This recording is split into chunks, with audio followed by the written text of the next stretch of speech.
You're listening to the Awkward High Five podcast. You can follow along in your book. You'll know it's time to turn the page when you hear the chimes ring like this.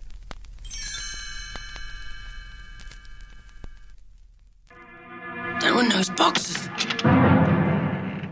Get him, Barry.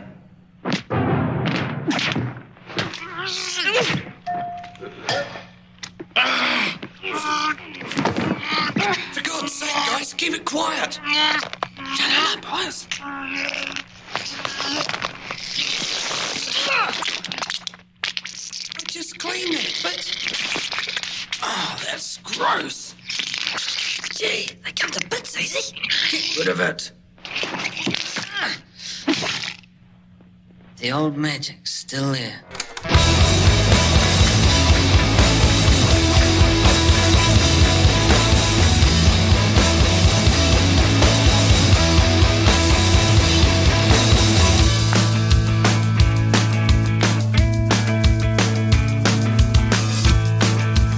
Hello. I love being surprised with the first movie bit. Love it. Bad Taste.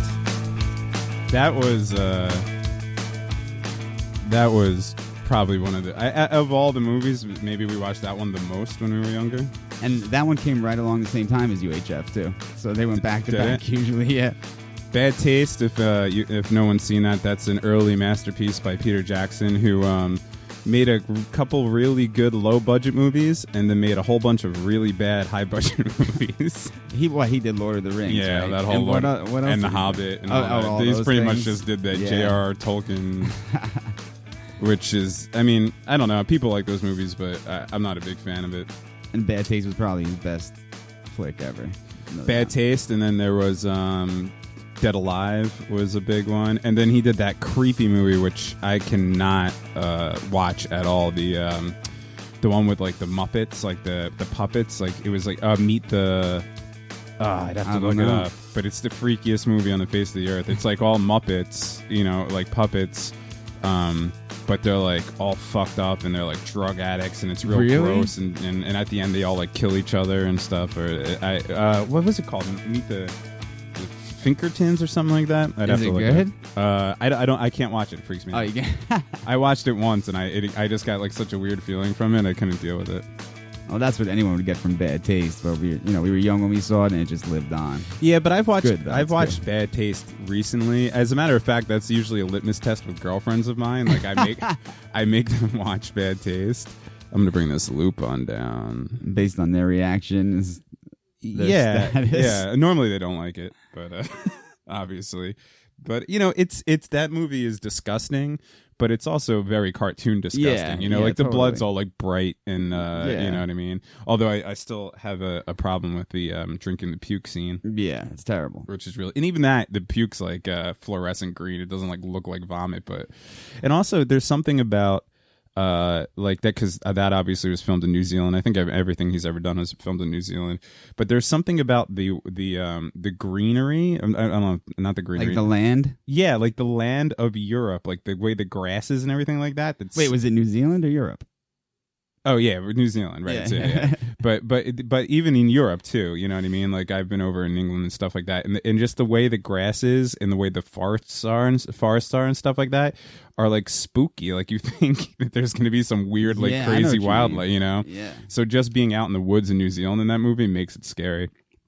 Well, that scene that you played, that was one of the guys ripping someone's head completely off, pulling his spine off with his boot, and then punting the head out of a window. So just to give you an idea of the bad taste of Bad Taste. The old magic's still there. Obviously, for anyone who's seen that movie, the crown jewel, the scene in that movie is when they grab the rocket launcher and shoot it, and it goes to the house and then blows the sheep up out back. And that was on YouTube. I could find it, but there's like no dialogue. We would just be listening to, you know what I mean? But yes, blowing up the sheep, and then a little foreshadowing is them listening to a song about blowing up a sheep in the van beforehand. Mm-hmm. Genius movie all around. I watch it at least once a year, if not more than. And he actually is that character in the movie that turns into one of the aliens. Derek. That is Peter Jackson. Yeah, right? yeah. It's Derek. He's going ape shit. Yeah, it's him before he gained all the weight, so you can't really tell it's him, right? I actually watched, and I don't know why, because I haven't even watched all of The Lord of the Rings. I loved The Lord of the Rings when I was a kid. I read all the books. The girl that I was dating early in high school, her family was from England. She was born in England, and so obviously they're all giant fans over there. And her mom actually gave me like an original copy of it. It was like on Bible paper and shit. It was like with a leather bound, and it was just the coolest thing in the world. And I read it all and I loved it, and I'm not a huge fantasy fan. So I was so excited when those movies came out. I think I even went to the movies to see the first one. And I just couldn't get through it. They were he doesn't do it justice? Or they're just so boring, man. Yeah, I haven't even watched a peep of those things. Yeah, I don't know. It just didn't translate for me. And I'm not trying to be one of those people like the book was so much better than the movie. Because I think the movie is like pace for pace, the exact book, and it's a beautiful looking movie, like the effects and everything. But I couldn't get through it. But I remember watching the like behind the scenes on the DVD or something, or maybe I was watching it on YouTube. And they showed his editing room, Peter Jackson's editing room, and on the front of the door there was a picture that said "Do not enter," and it was him as Derek with the chainsaw. Nice, yeah. He knows it too. He knows he'll never live that down. He knows it's his best movie. It was so low budge. It could have even been like a student project for all I know, but it was fucking. It was awesome. Yeah. So we're back in your APT for this episode. Yep. Episode 4, by the way. Episode 4, still no name. We're getting there, though. You were texting me some ideas the other day. Yeah, getting close. We're not getting close whatsoever. You don't think? Maybe. I think we were making some headway. I devote like an hour a day to like really trying to think about it. Or I'll say to myself, okay, we need to come up with a name, and then I'll go exercise or I'll meditate or something like that, and hoping that something pops in, and it's getting frustrating. But we're going to record a good amount of these before we even put them up, so we have time. No pressure. No pressure at all. I think I came up with an ending song, so that's done. So we don't have to go through the random songs anymore. We'll see. I'm excited to hear it because everything's a secret for me until I hear it. I just like your I just like your reaction. Yeah. I'm excited. I'm never going to tell you the opening movie unless you come up with some ideas, which is more than welcome. Nah, it's fun. I like it. Like you were talking. You were talking about The State today. Yeah, which is I mean that as far as humor goes, that was a huge thing for us when we were kids. And it's definitely like right around the same time. Like The State started in '93, right? Same time we started playing music. Yeah, right. Yeah, that was kind of right. Exactly. And it was during that time of like when 90s grunge, MTV. MTV was still cool. Like we would actually go home from school and watch MTV. There'd be videos on we wanted to catch like a Sonic Youth video or something like that. 120 minutes, all that stuff. Like The State. For people our age at that time, The State, it freaks me out sometimes because I worked in the music industry for 12 years. And so most of the people I hung out with are pretty open-minded people and into all types of entertainment and stuff, people I worked with. And there'd be people that were like my age within a few years, and I'd bring up The State, and they wouldn't know what I'm talking about. Really? And I'm like, what? They were watching Beavis and Butthead and just shut it off. I mean, Beavis and Butthead was fucking hilarious. Yeah, it was. But The State The State is probably the only like Ken Marino. If Ken Marino's in something, I watch it. There's no questions asked. It doesn't matter how bad or corny it is. He's been in a lot of stuff since The State. He's one of the more successful cast members. Well, it's because he's handsome as hell. Yeah, and he's a big, good-looking paisan. And he's also a really good actor, and he's a really good writer. And I mean, he was in probably one of my top 5 favorite television shows of all time is Party Down. And you ever saw that? No? Oh, dude, you have to watch that immediately. Yeah, greatest show, one of the greatest shows ever. Yeah, I never even heard of it. And I think he's in some kind of like I don't want to say cheesy, but I'm just going to guess it's cheesy because it's on a network television show now, right? He's in that like some show where it's like some chick. I haven't watched it yet. I don't know. But you know what? No matter how corny this show is, like a lovey-dovey NBC show or whatever, like Friends stupidness. Oh, he's on like a real deal it's show? He's like the main lead, he's the lead on the show. Really? It's like a guy and girl. Yeah, I don't know the name. Yeah, I always thought that Lennon was the breakout star of The State, but I guess Well, if you count Reno 911 and then him and Ben Garant, they've written.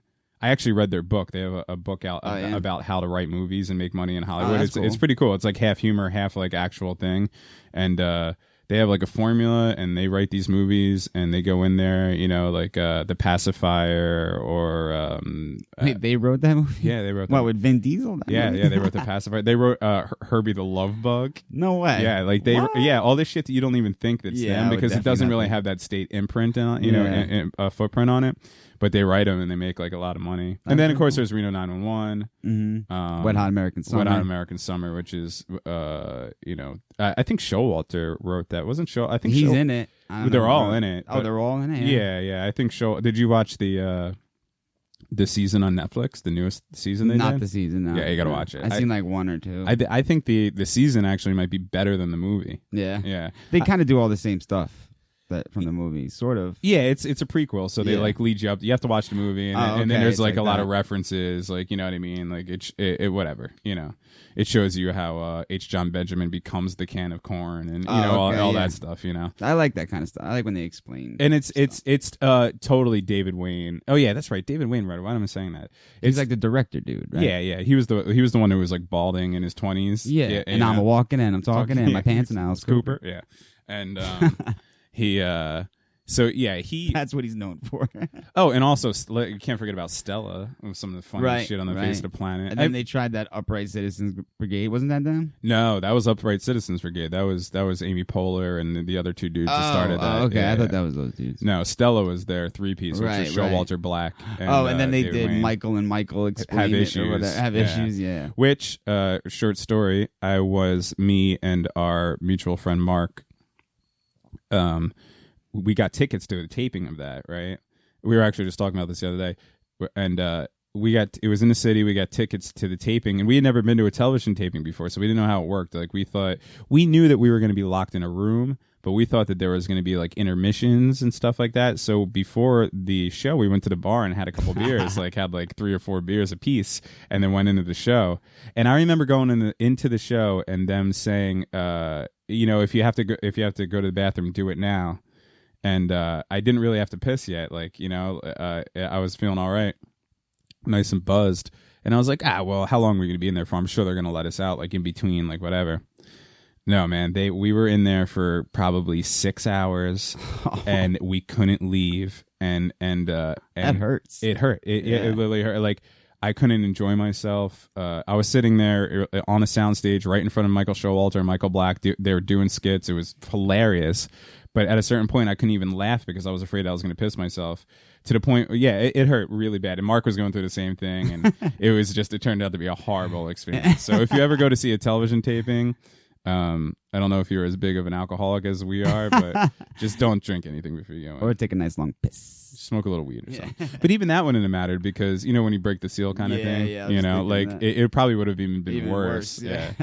So have you ever had to take a piss so bad? Have you ever held a piss for so long that when you finally go to take the piss, it's like it's difficult to come out. Yeah, right. Like you think that you would just open up the gateway and the floods would come out, and then you're all proud of it because it sounds real big and heavy and shit. You're like, yeah, this is a piss. But no, it like sometimes like you forget how to piss. Yeah, and you have to like push. I hate that, and that's literally what happened. Literally, that's sometimes I'll just throw a hand on the wall. I always throw a hand on the wall. Yeah. Ever since I saw that Naked Gun where he's doing a speech and then he goes in and he takes a piss, and I had never, as a kid, I had never seen the hand on the wall before, and I was like, that looks like the most comfortable thing in the world. And to this day, I'll always put a hand on it, unless it's like at Citi Field and it's all gross. But the weirdest shit I've ever seen was my grandfather used to take a piss with both hands on his hips. Like he was just sitting there like listening to someone talk and just let it flow. I'm like, how are you pissing like that? Well, there's always the dude in the urinals who like he doesn't like take his dick out of his fly. He puts his pants down like to his knees. Oh, I still do that shit. Oh, really? Yeah. Yeah, I don't do that shit. That shit's comfy. So here we're here in your room. We are on the brink of Hurricane Joaquin. Yeah. I saw when you posted. I didn't know that Joaquin Oh well, Leaf. that was my joke. Yeah, my joke was. Are they the same person? My joke was I liked Hurricane Joaquin better when it was Hurricane Leaf. Yeah, I got it, but I did not know they were the same person. Yeah, that's who Leaf Phoenix was. I thought that was another sibling. Remember when we were kids and you would read about River Phoenix and they would talk about his actor brother Leaf Phoenix. Yeah, that's Joaquin. Oh, okay. He dropped the leaf. Well, I think what happened was their parents, and I don't know this for sure, but I think their parents were hippies, obviously. And I think they named their kids real names, but then they let them name themselves. Oh, that's cool. So, or something like that. Either way, he was Leaf Phoenix when he was a kid. Even when he started acting like his early roles, he was Leaf Phoenix. But then when he got older, yeah, because he was Leaf Phoenix when he did that space movie when he was a kid. He was Leaf. What movie was that? The Explorers? No, he wasn't in Explorers. River Phoenix was in Explorers. Yeah. Space Camp. Oh man, he was Leaf. Wow, that was him, Little Leaf. I totally forgot about Space Camp. Mm-hmm. I wonder if that movie's good. No, my brother had it. That's why I know this. My younger brother had it on tape, probably. Probably. I would hope so. Yeah, and otherwise it was either on reel to reel or or a beta. Yeah. Well, knowing your house though, if it was on beta, it could have been like 2010, and it still would have been on VHS tape. But yeah, the Explorers is definitely better than Space Camp because I always loved the Tilt-A-Whirl. Fuck yeah, you make a spaceship out of a Tilt-A-Whirl. Yeah, two best things in life. And then you go into space and there's a stand-up comedian alien who's like, who was he supposed to be? Like Rodney Dangerfield or something? Yeah, he was. Like in the vein of. That was a weird ending to a movie. Yeah, like, this whole thing, they finally get into space and then he's like, I get no respect. Yeah, so that's on the way, and in this area of the world, in central New Jersey, a hurricane is the last thing in the world that we want to come here after the aftermath of Hurricane Sandy. So hopefully it won't be that bad, but everyone's starting to freak out. Yeah, get your generators, get your bread, and your milk and bread. All of a sudden, everybody wants to make French toast when a fucking when a hurricane comes around. I don't get it. I don't eat a lot of bread, and I definitely don't drink a lot of milk. How are those the essentials? I don't get it either. Or batteries. Like, what's the batteries thing all about? Batteries, I kind of get. Like, if your power goes out and you have flashlights, or like you want to like power a radio or stuff like that. Like, I get that. But yeah, the milk and the as a matter of fact, if the power goes out, the milk's gonna be the first thing to go bad. Right. And I hope people aren't drinking milk. I take no preparation. Oh, you're a milk drinker, though. Yeah, I like chocolate milk. Yeah, big chocolate. Oh, chocolate milk's different. Chocolate milk, dunking. I like dunking stuff in milk, cookies, donuts.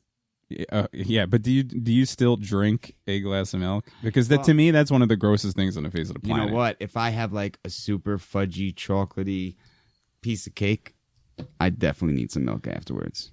Like I'll chug a glass of milk after I eat a fudgy piece of cake, if I wasn't enjoying a glass of milk while eating the fudgy piece of cake. See, I could dip. It's been a long time since I have, but I could dip a cookie into some milk. Yeah, but sounds good. But I'm not drinking the aftermath of it. Yeah, because I remember that you guys went through that whole period of like, I don't know, what was it, like double dog dares or something, when Chad drank all the water and almost died of hypothermia. And yeah, it wasn't hypothermia, but yes. Yeah. But like you guys like daring and stuff, and someone was like, oh yeah, a quart of milk. I was like, I drank a quart of milk last night. Well, the dare, okay, so I guess we have to explain this now. So the dare normally is that you can't drink a gallon of milk within a half hour or an hour. I don't know, but I'll do it. I'll definitely do it. I have done it. So we're in my we're in our early 20s, mid 20s, and we're in my apartment at the time. And we were drinking beers and stuff, and so somebody brings up that challenge that you can't drink a gallon of milk in let's say a half hour. It might be an hour, but I don't know. It's got to be more than a half hour. Okay, an hour then. Yeah, but an hour.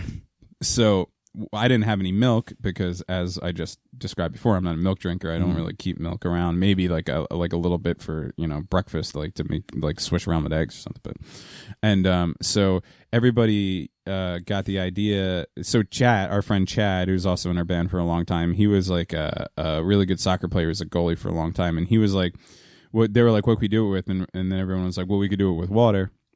And he was like, man, I could drink a gallon of water in less than a half hour, an hour. He's like, when I play soccer, I drink like 2 gallons of water. Yeah, because he's sweating a gallon every hour. Right, exactly. But so, so they started the challenge, and it wasn't very interesting. Like basically what happened was basically what happened is we were just drinking beers and hanging out, and he was just drinking this gallon of water, pretty swiftly, but we weren't making a big deal of it. As a matter of fact, I went to bed before it was over. Like, really? Yeah, it was like boring. I was tired. Was that at your apartment? Yeah, it was at my apartment. Yeah, and so they all they all hung out and drank and still, and he finished the challenge. I think he drank like an obscene amount of water, like under an hour. Yeah, like, he finished it quickly. Yeah. Well, you were there. Yeah, I was there. Oh, okay. So I thought you weren't there. I was there. Yeah. So I went to bed, and then you guys hung out and you drank. Yeah, I remember him finishing the water, and I remember him turning blue, and his lips turned purple. Yeah. So you could better tell a story. Yeah, I mean, it's nothing fascinating. I mean, he drank the water, and he turned blue. His lips turned purple. And he did not feel good at all. And then he started wrapping himself in blankets because he started getting real cold. So then we're like, this doesn't seem good. We should look it up online. So after we checked it out, we found out you could die from it. You get like some type of inner body hypothermia or something like that. And yeah, he was totally blue. Yeah, so he came close to death for this stupid challenge, and we were just stupid kids, and we didn't know that you could do it with milk without water. But who knows that water could kill you? Who would ever think that too much water could kill you? But then he thought he was going to do like a quick Hollywood flush. Yeah, and he went to the doctor the next day. Did he? And the doctor, as far as I know, I'm pretty sure, and the doctor was like, yeah, you could have died from this. Like, damn. You shouldn't have gone to sleep that night. Like that, That's which crazy. is pretty fucking nuts. Imagine waking up and fucking death from water. Yeah. So, but what was I gonna say about that? Oh man, I totally just lost my. We were just talking about milk. Yeah, I don't know how we got into that. But yeah, so we almost lost him through that. Yeah. We did lose a friend this week though. Yeah. Which is pretty crazy. This is the crazy thing about being back in your hometown. And it wasn't like I was so far away from the hometown, but at least I was kind of out of like the politics of the hometown. You're in the epicenter. Yeah, man. And I hate to say it, but one of our friends from childhood killed himself this week. Yeah. And that's a bummer. Yeah. He was Rest a cool easy, guy. brother. Rest easy. Yeah. I guess we could say his first name. His name was Dan. Yeah. I wouldn't say his last name. I didn't know. I mean, I only knew through Facebook. I haven't talked to him in a long time, but it seemed like he was doing well. I seen him sort of recently. He definitely, got himself on the right track. He just proposed to his girlfriend. Yeah, right. So, on the outside, it looks like everyth's all good, but who knows what kind of shit What's people going on harbor, the inside, Yeah. It's a shame. First off, the person who texted me and told me that is an ex-girlfriend of my like high school ex-girlfriend who I very rarely talk to. And she texted me and told me that it went down, and she said just let the old crew know or whatever. And it hit me kind of hard. Actually, I had seen on Facebook that people were kind of mentioning that somebody that they grew up with like committed suicide, but no one was saying any names, which is actually really great. Yeah. I like that a lot. Yeah, but and I was wondering, and it was all people that I knew that said it was somebody that grew up. So I was like, obviously this is somebody that I know, whether it was close or not. But I didn't know about it. You said what day did it happen on? A couple of days ago. I want to say it was like 3 days ago. Yeah, and I just found out today. Normally that kind of shit like flies through, Yeah. So the thing that I found not interesting. I mean, I wish the guy was still here, and I wish it didn't end that way. And I don't want to talk about how he did it, but the way that he did it isn't the most peaceful. No, definitely not. Thing. It actually, when people do, well, I mean, should I say? Okay, so he hung himself, right? Yeah. And I'm not. And I'm not saying that to make it interesting on how or like blah blah blah, but like for me when people do that kind of thing, like what to choose, I don't know, it's interesting at least that how to choose that. Like for me, if I wanted to kill myself, there's only one way I would kill myself. I would just take a bunch of drugs and go to sleep. Absolutely. I was just thinking that. Because if you're going to do that, why not enjoy yourself on the way out? Well, I don't know. I think the panic of impending death might sober you up a little bit. But once you get a certain amount of drugs in your body, you're going to go to sleep. You know what I mean? Yeah. I feel like when people do that kind of act, where it's that kind of violent act, that leaves that kind of behind, like whether it's hanging yourself or it's or let's say shooting yourself or something like that, you know what I mean? Like I feel like there's also a statement that needs to be made. Absolutely. I knew you were going to say that. Yeah. So like it's almost, you want to leave an impact on someone personally, right? That like you were not, in the best of terms with. Right, like this is your fault. Exactly. Like I hope you find this, which is horrible. I mean, that's horrible for everybody involved. Of course, the person who loses his life, but then not only do you lose your life, but you affect, depending on how many people are in your life. I mean, their lives are ultimately changed forever. Yeah, forever, ruined. I mean, I'm not gonna lie. I've thought about it. I've thought about it recently. I could get very negative sometimes, and I try not to. And my life is in a horrible place right now, as far as professionally and romantically, and basically my whole life fell apart. And I've thought about it recently, but all I'd ever do is entertain the thought, and then I also get mad at myself, because number one, I see how easy of a way out that is, and I'm like, man, did I ever thought about that? But then I think about my mother, my father, my brother, my niece, like people that I actually love in my life, like that I'm not gonna act like me not being here anymore is gonna totally destroy people's lives, but it would screw some people up for a long time. Yeah, a long time. But the thing that I found, and another thing that I found interesting is this. So I texted you when we were trying to make plans to do this show tonight, just to make sure that we're timed up. And I said, hey, did you know that Dan killed himself? And your response was, it wasn't like cruel or anything like that, but I could tell by your response that you were angry at him. Is that fair? Angry at him? You know what? It's funny you said that. I mean, I'm not angry at him whatsoever, but I mean, not to get too personal on the air, but he did do something spiteful and almost could have affected my life very negatively right before we stopped hanging out a year or two ago. Okay. I mean, I'm not going to get too deep in it on the air, of course. Okay, you know what I so mean? he wronged you in some way, and you guys never resolved that. I mean, I stopped caring. You know what I mean? I didn't see him after that, but if I did, I would have been fine with him. I don't hold grudges like that. You know what I mean? But, it's something that you got to have some balls to do to somebody. Okay. Well, I don't want to talk about. But so the way that you made that text message, when you described what happened, because I didn't even know what happened. But you kind of made it seem like he went like he fucking went out like a bitch, you know what I mean? Like, and I'm not saying that that's a bad thing, you know what I mean? But because that's the reaction that somebody who this is what I'm getting at is I think that and I shouldn't say that you like, I know you don't feel that way, you know Absolutely what I mean? Not. Yeah, No. I know you don't, and I'm not trying to say like you feel that way, but that's the way the text came across, which I found was interesting. Because I think suicide makes you feel a certain way. Like, let's just not even talk about our friend who killed himself this week, and we miss already, and it's a horrible thing. But let's talk about Kurt Cobain, okay? All right. So when Kurt Cobain killed himself, there was a reaction to it, and some people felt sympathetic towards his plight, like, oh, this guy was disturbed and he was too beautiful for this world, and this was the only way. Some people killed themselves. Some people were like, I feel you, and obviously this was on a much grander level.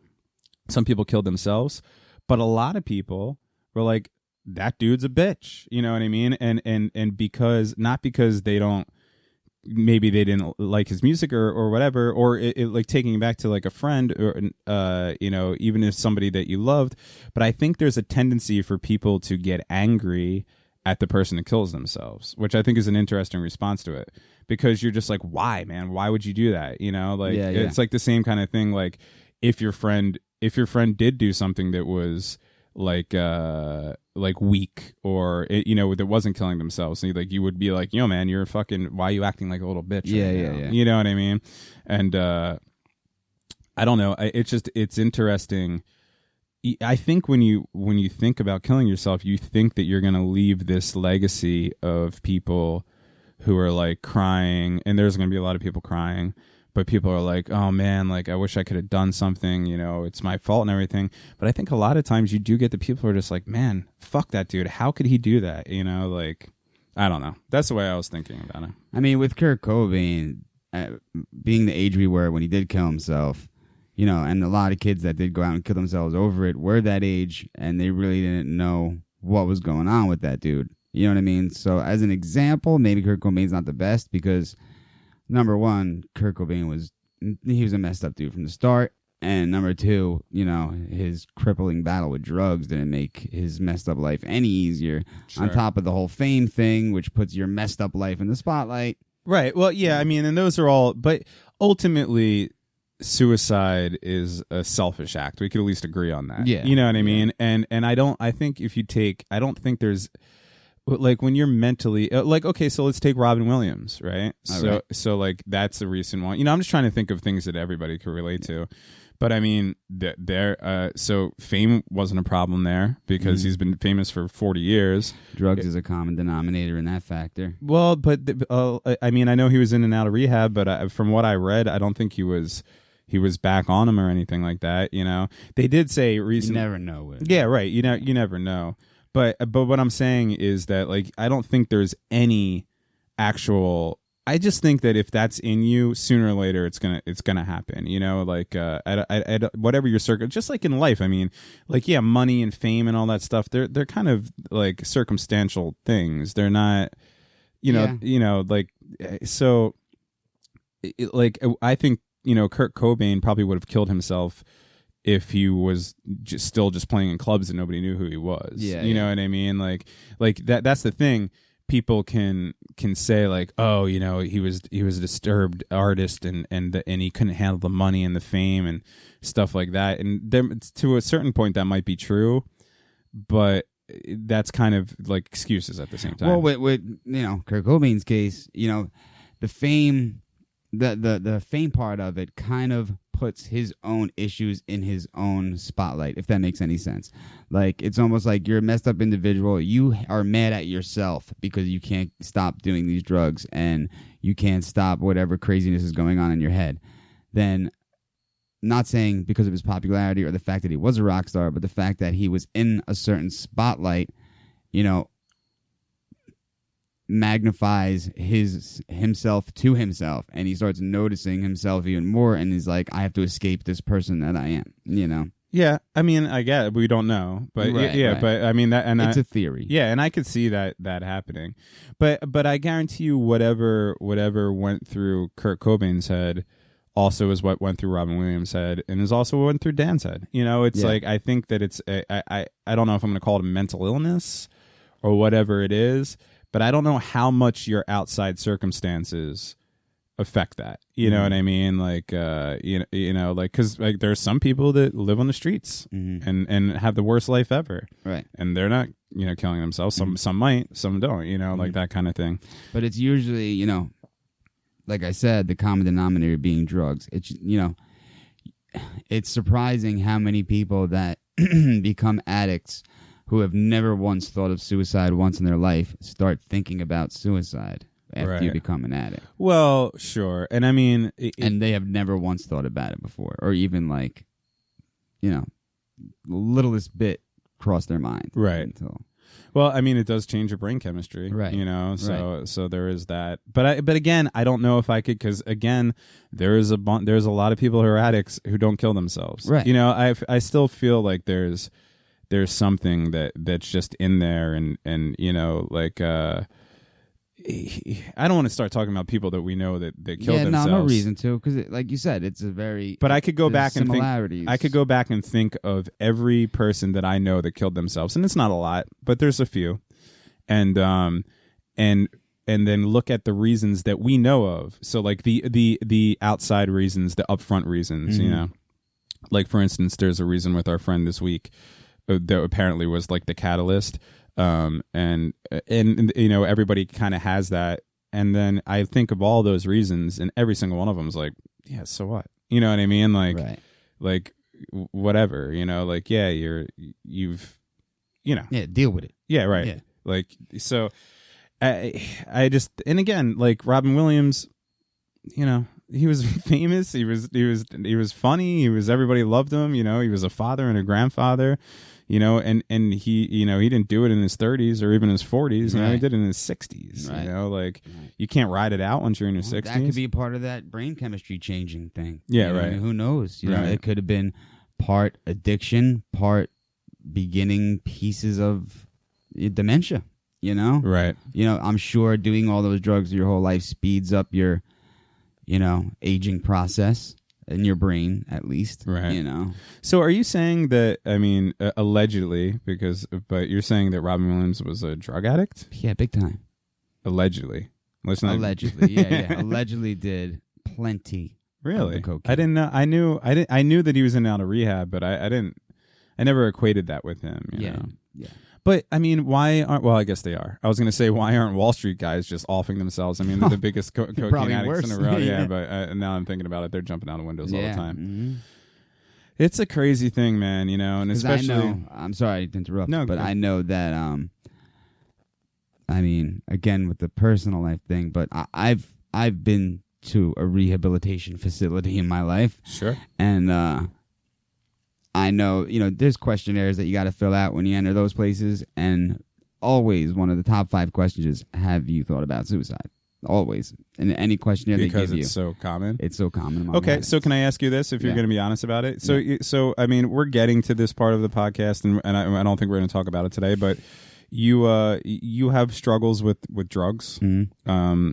Like you said, you've been in and out of rehab a couple times. You're and I'm going to allow you to talk about that as free as you want to be, even though that's going to be part of this podcast. But so my question to you, and I admitted it. So you were saying before that you know, people that never think about suicide before that think about it afterwards. Would you put yourself in that category? Absolutely.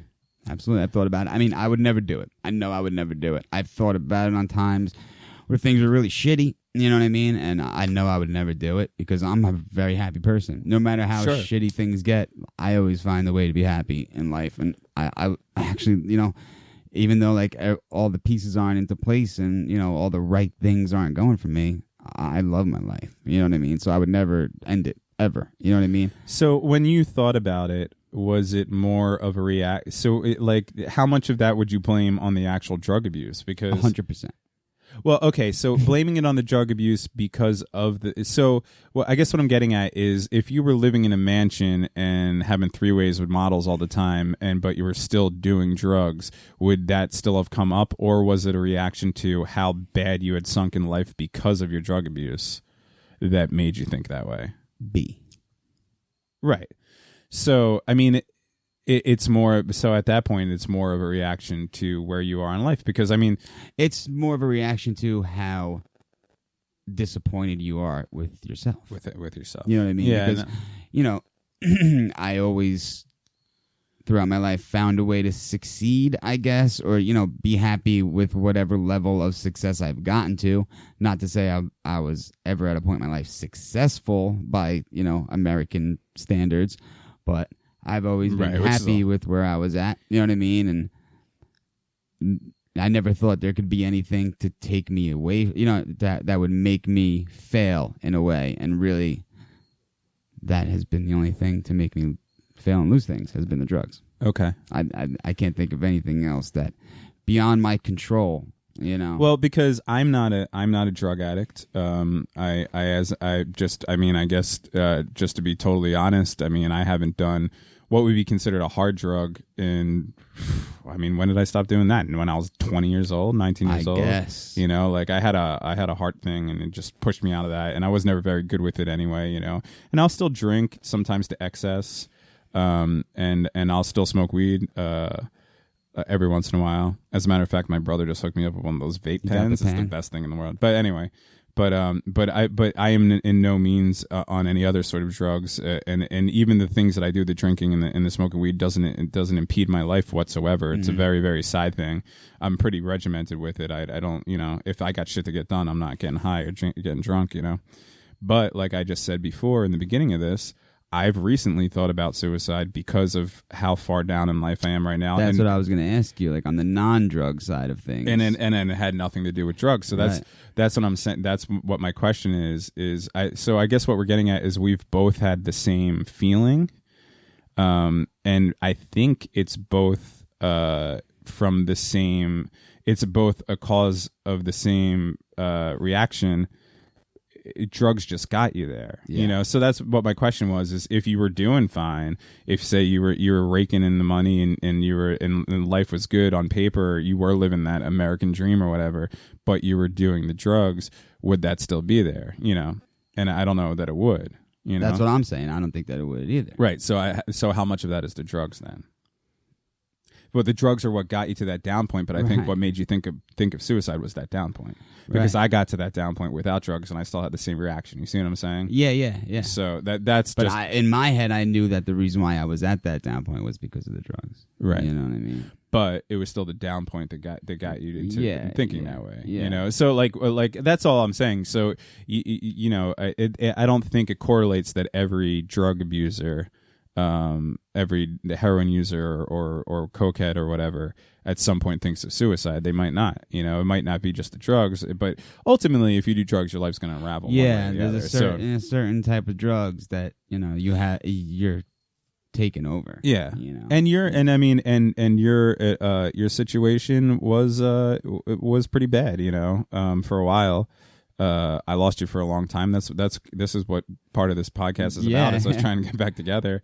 My situation right now is not good by any means, but it's nowhere near as bad as your situation was. Right. You know, and I still had that thought, but you know, I think it still came from. I think it came more. If I could think about it openly and talk about it openly, I think it came more from disappointment in myself. You know what I mean? Like that's what I'm saying. That's where that's that feeling, right? And that's probably the worst feeling anyone could get, because you know when you're in rehab and stuff, they push the whole self-actualization factor and you know yourself and all that stuff, and if you lose touch of that, it's a terrible feeling. You know what I mean? You forget who you are. You lose your identity. Blah blah blah. That's what they claim is one of the big reasons people turn to drugs in the first place. And you know, the brain is a complex thing. You know, the weird thing for me, I'm craving a Noop right now as we speak. It's one of the beauties of being in this room. I guess Ritchie, by the way, smokes Newport still, like it's 1993 because it gets you 1.11% higher. I don't even. Don't sue me, Newport. It's a joke. Every kid went through it. No, if anything, you're giving a nice little plug for Newports here. True. 100s, huh? These aren't my cigarettes. I got a little bummed them off somebody. I like the short ones. Okay. So, where was I going from there? Wow, I totally lost my train of thought. Yeah, we were just saying how, with the addiction thing, you know, the whole self-actualization factor. Oh, right. You lose yourself. That's kind of what brings you down. So I actually, and I'm not to give credit to myself because I am nowhere near any sort of resurgence in life yet, getting there. But I turned the script like completely around, I think, because my life completely fell apart. For the people at home, I was engaged. I lost my fiance. I lost my job. I lost my apartment. I lost everything. Not due to drugs. Some of it was my doing. Some of it wasn't, so I'm not going to sit here and like act like I'm a victim, like, oh, I lost everything. I mean, ultimately I lost a relationship that I shouldn't have been in. And I lost a job that I hated, but still, at 34 years old, I lost everything. Had to revert. Well, if you didn't want it in the first place, you didn't kind of lose it, because who knows, you could have been pushing to that outcome in the first place.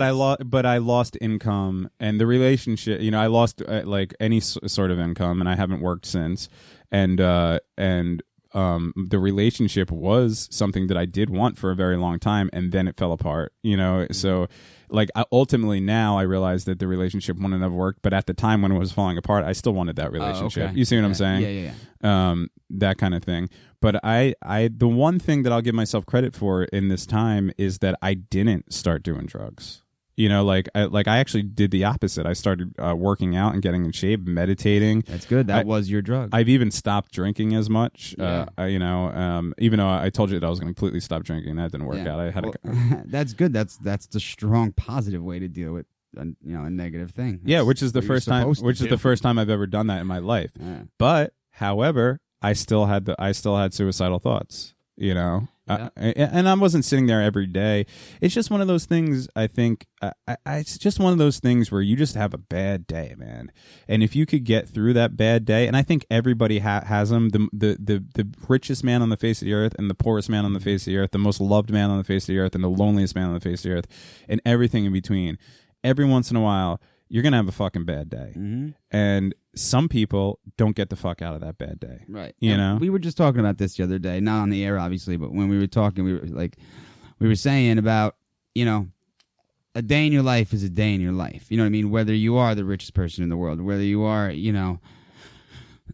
Dan Bilzerian having, 3 ways with models, flying to Vegas and playing poker one night and then, doing partying the next and having just the craziest, best life in the world. I don't get that. By dude standards, you know what I mean? I don't get that, why people like that dude so much. I just why. found out about him the other day. Me too. I looked at his Instagram and I was like, yeah, this is cool, but... Yeah. Well, that's like the man, it's the man's kind of life, Yeah, like fucking guns and girls and... Yeah, exactly. And fast cars and beards. Yep, and beards. Exactly.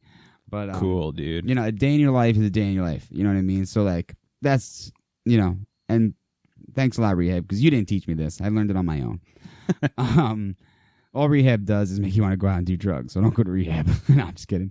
You hear that, kids at home? Don't go to rehab. Stick it on out. So, that's what I was saying. A day in your life is a day in your life.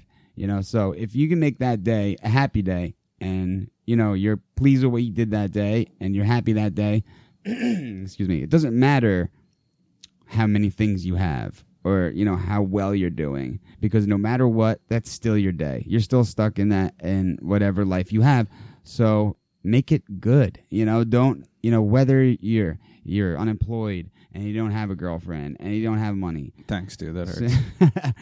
Just, there's still ways to enjoy that day because you're going to have another one and you're going to have another one. So, like, either, build yourself out of it and enjoy it as it happens, Right. You're still going to be in that. So don't sit and sulk in it, Sure. But sometimes it takes a lot, Of course, yeah. And especially if you're dealing with mental issues, maybe a little bit, And that's the thing, I just went through over the weekend, after last weekend, I did some stupid shit, whatever. I'm not going to talk about it on the air. But from like the Monday, Tuesday, Wednesday, I was in like a really deep funk about it. Like I was regretting things that I did.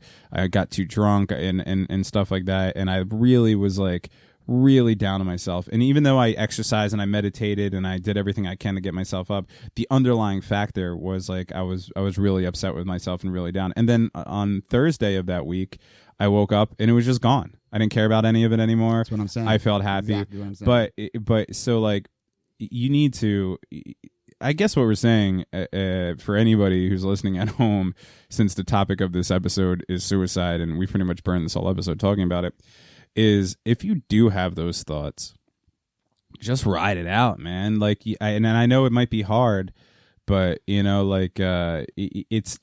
say things are going to get better because it's fucking true. Things are going to get better. Things fall into place. Yeah, it always happen. Yeah, right.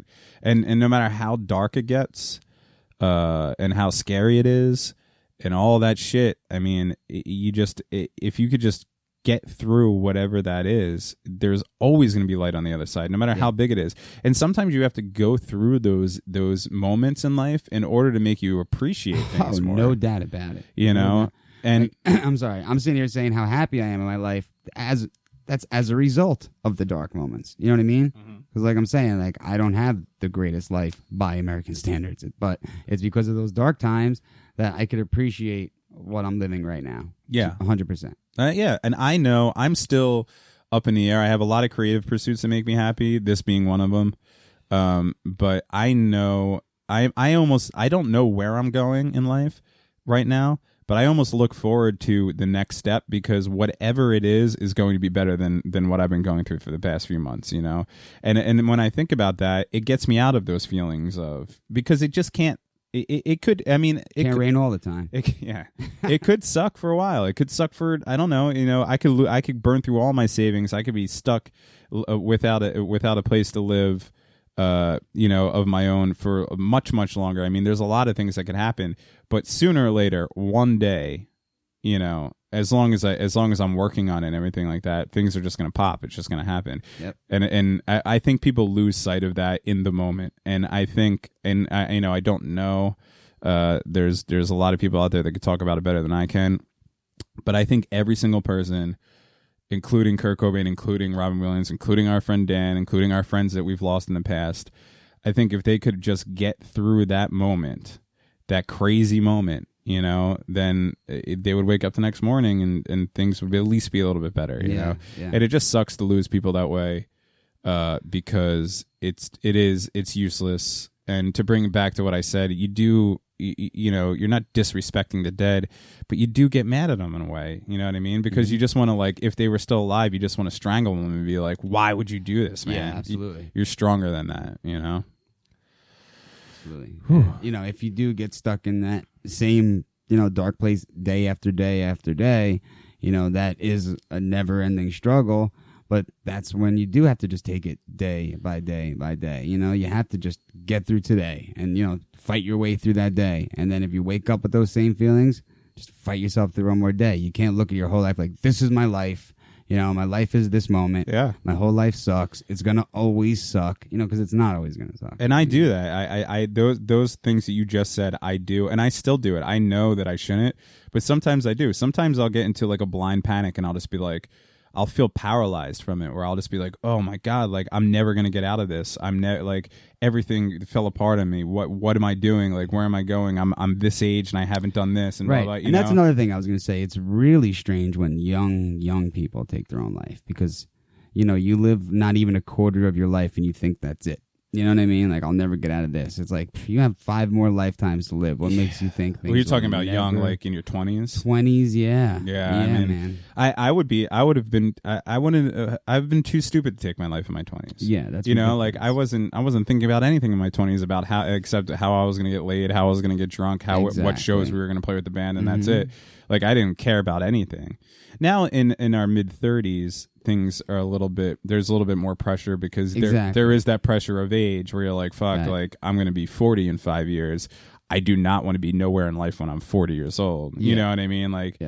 But still, that's not a reason to tap out. Right. Because when you are 20, you're like, man, I don't want to be nowhere in life when I'm 25, So see, I didn't think that way. Maybe that's one of the reasons I am where I am in life now at my age. But when I was 20, even when I was going to college and everything like that, I just was like, I'm just going to enjoy this shit. Yeah. You know what I mean? Yeah, no doubt. I didn't really make a lot of plans. I worked hard at what I did. I worked hard at writing and performing music. When I got a job, I worked hard at my job and stuff like that. But when I see kids that are in their 20s planning their life and shit like that, I give them all the credit in the world, but I did not do that. And I think most people out there probably don't, right. You might pick a major in school and be like, all right, I'm going to go for this and stuff like that. But when there's people out there that are like, I want to be married by 25, I want to have kids by 27, I want to be a partner by 28, I want to, you know what I mean? And I'm sticking on this track.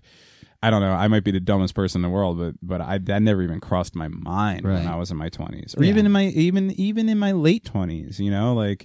Even in my early 30s, I was still kind of like, yeah, this job's all right. I'm making enough money. I'm hanging out. I'm having fun. I got this chick. Blah blah. And I was the same way. And I always thought, if you did have that mindset, you missed out on the little times, the little moments. You know what I mean? Because you're so busy planning for the future that you kind of crap all over the day you're in, and you miss out on the moments that you're living in, and the present day. Right. But then those people that do plan their future right now are enjoying their present day pretty much. It's there's all levels of it. Right. I mean, your motto used to literally be no future. Right, no future, ride till the wheels fall off, blah blah. But and now it's the future, but we're both still here and we're making the most of it. We have this podcast and we're talking and we were laughing, and we both have a lot of problems, but we're getting through it. So I don't know, we pretty much burned this whole, I shouldn't say wasted, it was a good conversation, but we burned this whole podcast talking about this subject because it is something that just popped up for me today. You had known about it for a couple of days and it's been on my mind, like I said, I hadn't talked to Dan in a while, but he was back in the day a good friend, and he was a cool guy. I mean, the thing I could say about Dan was he was a really legit nice guy. Yeah, like he really fucking cared. He went out of his way to be really nice to everybody. Yeah, and our thing that we used to always kind of poke fun at him about was that he always said I'm sorry all the time. You know, super apologetic. Yeah, like he'd always be like, you almost couldn't like bust balls with him because he would never bust balls back. Like if he would apologize. Yeah, if you gave him some shit, he would immediately be like, I'm sorry, man. I'm sorry. Did I offend you? I'm sorry. You know, he was like the nicest dude in the world. So to see whatever got him to this point, and you know, in whatever dark place he was in when he did that, you know, I just, you know, I guess one of the default things that people say is, I hope he's in a better place now. But you know, like he would have been in a better place if he just hung around, right? And his fiance, and who I don't know, by the way, but his fiance and his friends, and even his outer friends like us, you know, like you know, it would be better. Like place if there was something he wanted to talk about, he could have, you know, reached out to any one of us. And if he was that upset about something, of course. I haven't talked to the kid in probably a decade, you know, without besides like the high or whatever, you know, that kind of stuff, you know. But if somebody like that, anybody from my life was to call me and be like, yo, I need to talk about this shit, you know. I don't. That's another thing, is I don't think people know how many people are actually there for, you know. Right. Sometimes the world seems like a really cold place, and you know, and like I go through that all the time. Like sometimes, like if I don't hear from people, like I think they're mad at me. Yeah, if your phone doesn't ring enough in one day, you're like, whoa, I got nobody in this world. But everyone's still there. Everyone's just doing their own thing, and all you have to do is just reach out. Exactly. You know what I mean? So exactly. People want people to come to them, you know. So if you're at home listening to this and you're having dark thoughts, we don't have a telephone number yet because we don't even have a name for this podcast yet. But soon, very, very soon, we are going to have a name and a website. We'll talk about it. And a phone number. But yeah, call up your buddies Dev and Rich. We'll talk about it. Teen line, this is Nitro. Is that a Saved by the Bell reference? Absolutely. I put for some reason, my gag on Facebook this last week is to put really horrible things that like really horrible people would say, but make them not like bad. So like my first one was that I'm a big fan of Saved by the Bell, but only the college years. Oh yeah, you know what I mean. And I wanted to see how many people would like that because I wanted to know how many scumbags are out there. and then today I put my favorite cartoons growing up were the Snorks, the GoBots, and the Ghostbusters with the gorilla in it. Yeah, I never got that Ghostbusters. Well, the whole joke there was that the Snorks were a ripoff of the Smurfs, the GoBots were a ripoff of the Transformers, and the Ghostbusters with the gorilla were ripoff. You know what I mean? Yeah. So like people who actually like those cartoons, I mean, what the fuck? Dude? Yeah, I never understood that gorilla Ghostbusters. Like, who came up with that? So much so that when the Ghostbusters made their cartoon, they had to call them the real Ghostbusters. Yeah. Like we didn't know Egon wasn't the monkey. Like there's, yeah, right, exactly. But how was there not some sort of a trademark thing there? Like how was a cartoon able to slip in between Ghostbusters 1 and Ghostbusters 2 and throw out the Ghostbusters, where the plot was literally the same? I think it's like the fifth time I said literally. I'm gonna start a literally count in these episodes, but we gotta get a bell. Was the same. You know, it was the same thing. They were in New York City, I think. They had proton packs or whatever their version of proton packs were. Yeah, even the monkey had a proton pack. Yeah, I think I guess the monkey was supposed to be Dan Aykroyd. Yeah, probably. Or Winston Zedmore. That would be really fucked up. I know. Tell them about the Twinkie. What about the Twinkie? Yeah. So I don't know. That's my stupid Facebook gag. I don't know. We are coming to an end of this episode already. Yeah. Any last things you want to say about our good buddy Dan, who's reached the eternal coil or whatever they call it? I don't know, man. Just sucks you had to do that, bro. Should have hung on a little bit longer. You got really Jersey there for a second. Right, with the bros. Sucks you had to do that, bro.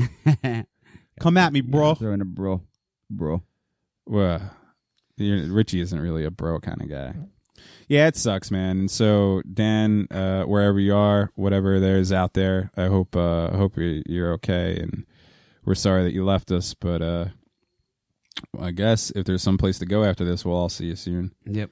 So I think that I came up with a final ending song. We've been doing like random songs or whatever. So I was thinking about a song here that because I'm worried about, if you didn't know from the previous episodes, I'm worried about getting sued.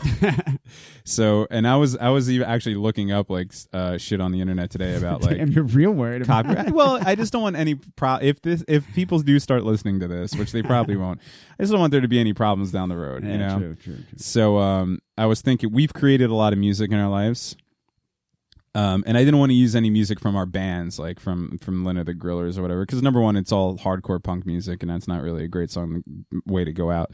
But then also, it's just, you know, it's like self-serving. But then I remembered that there is a song that we did create that you were a big part of and recorded. No, it's yeah, of course. What, the Heat? Yeah, it's which is one of my favorite songs in the world, and I think this is gonna be a great ending to this show. So this is a song that Ritchie wrote and recorded. What? And you're gonna get to hear his lyrical prowess. I love this, and let me just preface this by saying that I fucking love this song. I listened to this song the last 5 years when you haven't been around.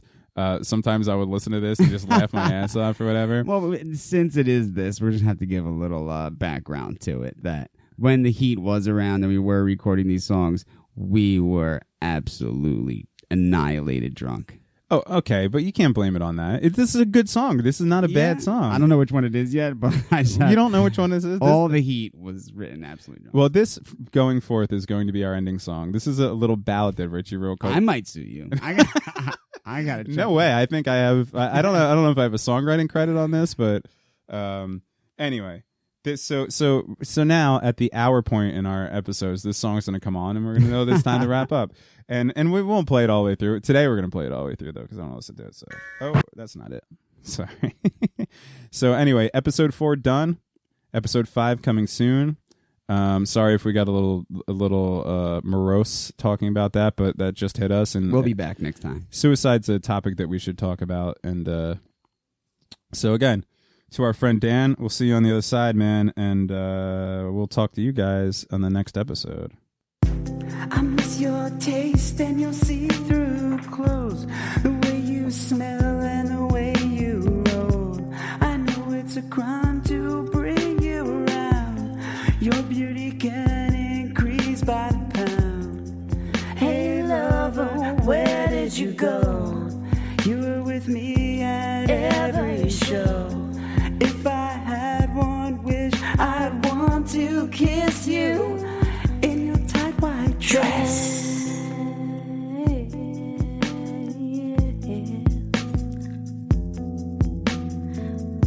So many smoke-filled years have passed, wrapped in paper inside glass.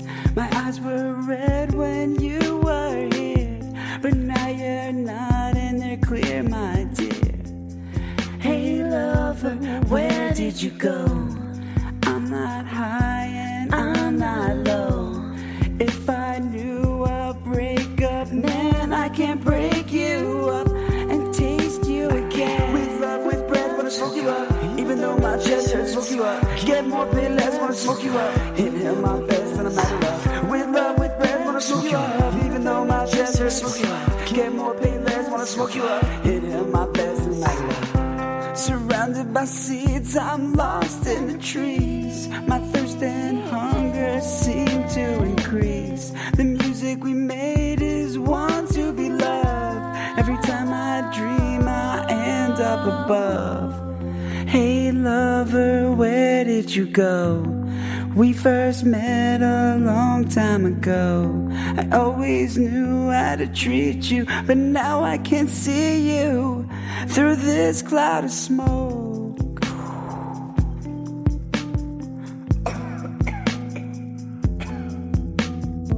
With love, with breath, wanna smoke you up. Even though my chest hurts, smoke you up. Get more, bit less, wanna smoke you up. Inhale my best and I'm out of luck. With love, with breath, wanna smoke you up. Even though my chest hurts, smoke you up. Get more, bit less, wanna smoke you up.